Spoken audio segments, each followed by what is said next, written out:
Morning, everybody. How are you? My name is Miss Garrett. I will be one of your sociology teachers. Some of you may already know me. I would have taught you RS, or we would have been to some of the football matches that you guys are fantastic at. But today we'll be looking at, and for the rest of the week, we'll be looking at slides 6 to 10. Now, this is your nature versus nurture argument and also socialization. Now, these two are very important for sociology because it basically is trying to teach us in which ways we are nurtured into the way we are, who we are, why we do the things we do, and even why society has decided to accept certain things and not accept certain other things. So, starting with this slide, just as a quick recap, you would have already had a look at nature versus nurture, and you would have looked at two of the videos I've put up for you. You would have then written down a paragraph explaining whether you think it is nature or nurture that makes us who we are. One of your clues was for the nature argument was intelligence. Okay, we do look at IQ, for example, and how relevant that is to our society and us as intelligent beings. However, many sociologists argue that nurture is more significant as human behaviour is learned, and how that learned behaviour is passed from your parents onto you, and you will do the same to your children, etc., etc. Today, for example, we will be looking at this documentary. Okay, I'm sorry the top of the video is cut, but you will watch a documentary on two primary school children who killed a toddler. Okay, I'm sorry if it is a bit too much for you to take in, but these things happen, and as sociologists, we're not necessarily going to be looking at the beautiful things around us, mainly because that is not helping us become who we are, or helping us explain why we are the way we are and why our society is the way we are. Society is the way it is. Now, when we look at this video, I want you to write down points to support nature. So how those kids were just the way they were, just because. Just from genetics, from birth, and points to support nurture. So things like eye colour, for example, that's not necessarily important. Okay, points to support nurture. Things like maybe being brought up in a very abusive household. Now that may be a very important point, because learned behaviour usually dictates how we then behave. So when we go to, there we go. So then when we go to have a look at the agents of socialization, we will look at school, for example. So if you were, let's say, pardon me, from an abusive household, then maybe some of the things you've learned from that abuse you may take to school. So if somebody doesn't agree with you, you might hit them. And then it's your teacher's job to say, that's not what we do, and this is why we don't do it, and etc., etc. Okay, so when you're looking at agents of socialization, just remember, everything you do and have been doing up until this point, you are taught pretty much. Okay, apart from the things that you naturally do, like get hungry, or the need to go to the toilet, for example, or to breathe. They are all natural things to you. But when it comes to your behaviour, that's not necessarily natural to you, okay? So when we look at school, okay, there is a thing called the hidden curriculum, okay? And that explains a lot of the things that you can make sense of. So for example, if you're late to school, what happens? A consequence, okay? If you don't listen to your teacher, who is the person in the authoritative figure, what happens? You get in trouble. You might get a detention, etc., etc. Now, this for school is teaching you how to be and how to behave when you are in the world of work. Therefore, you are not to go to work late, you are to listen to your superiors, and you are to listen to your boss, regardless of how unfair they are being. Because, let's be honest, sometimes your teachers aren't right, okay?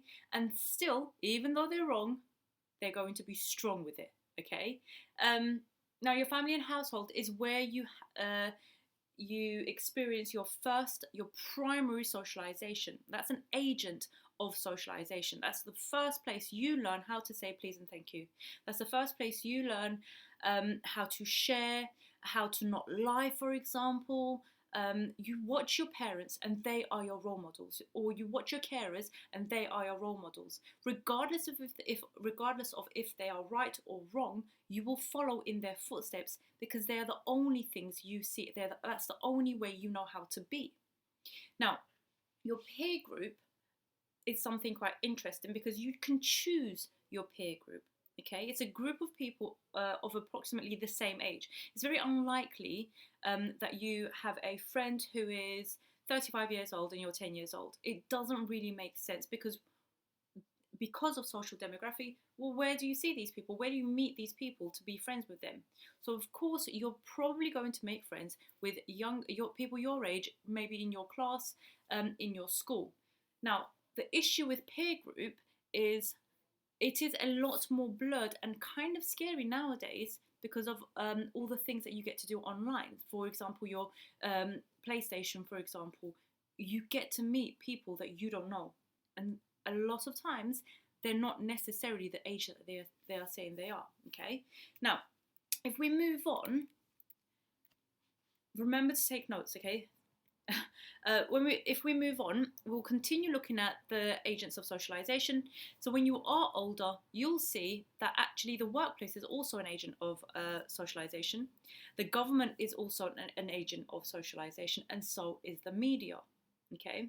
Now, some of the key questions I want you to think about in terms of the media specifically, especially with everything that's going on right now, what do you think about the media? Okay, does violent video games make young people more insensitive and aggressive? Does watching everything that's going on right now within our world, is that making you think that death isn't such a big deal, or it is? And also, how much do you blame the people you see on TV, for example, or the people you see in the newspaper? Because you got to remember, the people you see in newspapers or on TV, it is edited to what they want you to see. Okay? So when we are talking about young people, now I, as Miss Garrett, will, speak to you, young people, the way I think and the way I would want my children to be treated by other adults, for example. But not a lot of people have the same understanding, have the same vision. So they might, instead of calling you young people, they might call you thugs. You might be called gangs. You might be called teenagers, because teenagers have some sort of twang to it where you're, reckless. So do take notes and let me know what you think, okay? Now, what I want you to do is, of course, you'll be taking notes, and of course, this wouldn't be too difficult for you, okay? I want you to fill in the sections with ideas, okay? You might want to watch the clip over here at the top first to help you with this. So when it comes to the family, think of one example of how the family might influence our behaviour, okay? Religion, school, media, and your friends. How do all of these agents of socialization make you who you are in terms of your behavior?